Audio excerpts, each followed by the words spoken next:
About this, because then when you're an independent now. Yeah. So what does that say? That to me, it says that you think the Republican Party is unsavable. Unsavable. Oh, no doubt about it. Because otherwise you would want to stay on, right, and reform it, but you think it can't be saved. It cannot be saved. I've Really, never right? argued with that. I've never argued that of a false equivalency.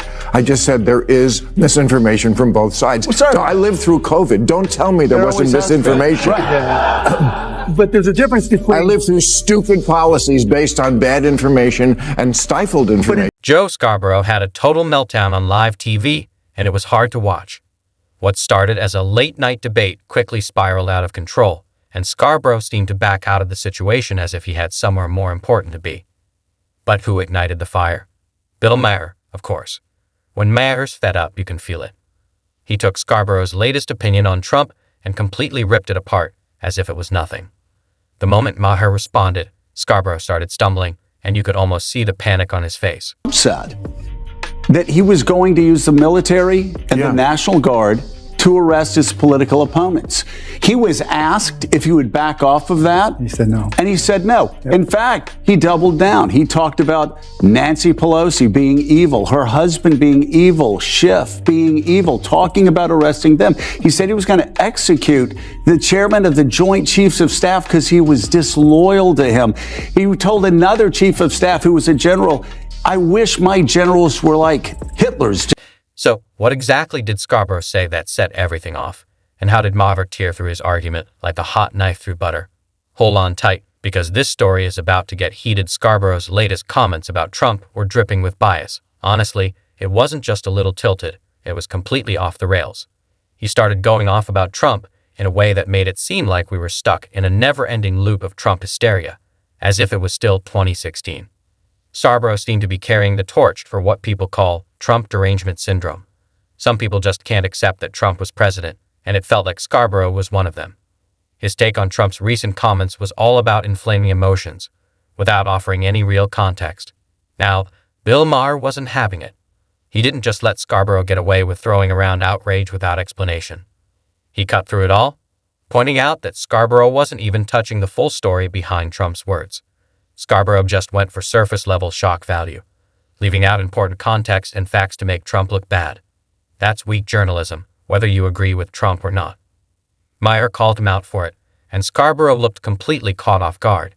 It was like he realized, mid-debate, that his hot take had no substance. What made things worse was the editing. It wasn't some careless mistake. No, Scarborough and his team deliberately left out key parts of Trump's statement to create a villain out of him, like something straight out of a drama. It was intentional, calculated, and Maher wasn't about to let it slide. There is no doubt. There's no misinformation. There's some disinformation from the left, but comparing it to what Donald Trump spews out every day, every week, comparing it to what Elon Musk is spewing out, unfortunately, on X,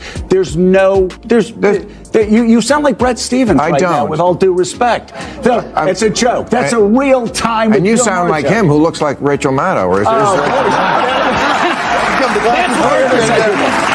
You understand what I'm saying?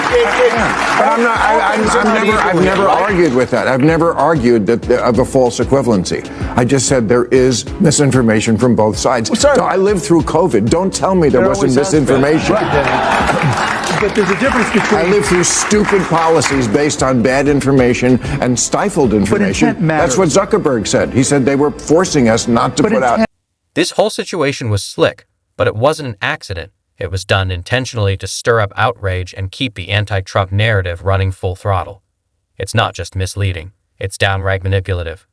The goal?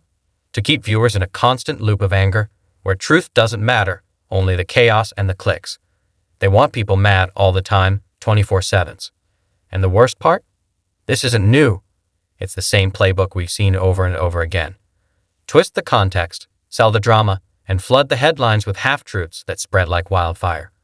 Let's not beat around the bush here. The same people who constantly criticize Trump for his so-called dangerous rhetoric are doing the exact same thing. As Bill Maher pointed out, it's a perfect example of projection. The media, especially MSNBC, has turned selective outrage into an art form, and at this point, they're not even hiding it. If you need examples, Look no further than the past few years. Remember the Russia scandal? Rachel Maddow ran that story like a never-ending drama series, and what did we get in the end? Nothing. It was a bust. Or how about the Hunter Biden laptop story? It was dismissed as disinformation right before the election, only for it to be confirmed as real later on. And who could forget the Fine People hoax, where they twisted Trump's words and ran with a headline that fit their narrative, completely ignoring the actual transcript. MSNBC and others have pushed these debunked stories as if nothing ever happened. And when the truth eventually comes out, it's crickets, no retractions, no apologies, no accountability. Oh, and Trump so much as mispronounces a word, they're all over it, twisting his every sentence and using it against him. Meanwhile, if someone on the left says something provably false, the media either brushes it off or moves on like it was no big deal. This isn't just bias, it's a whole playbook. It's not journalism.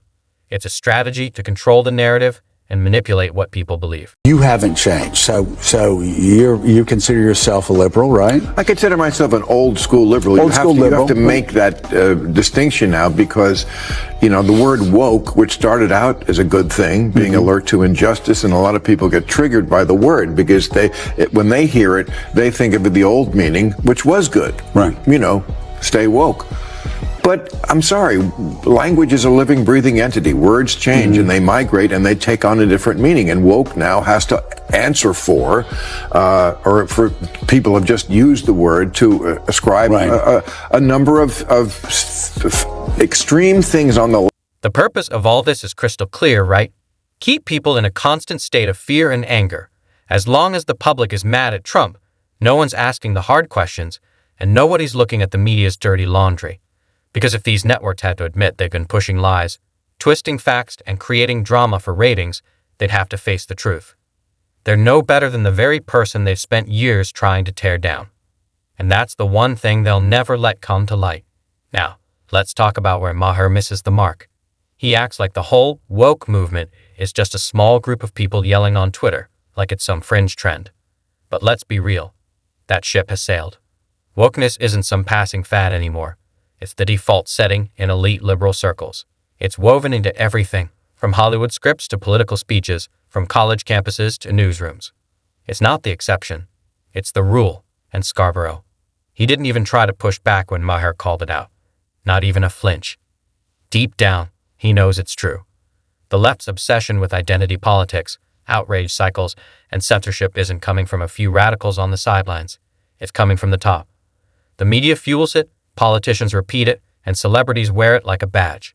And if you even question it, they'll slap a label on you so fast you won't know what hit you. That's why it's laughable to pretend someone like Kamala Harris could just step back from all of it, like she's not fully part of it. Let's be honest. Kamala isn't just linked to the woke movement. She is the movement. She's been riding that wave from day one. So the real question isn't whether Scarborough can keep ignoring it. He knows better.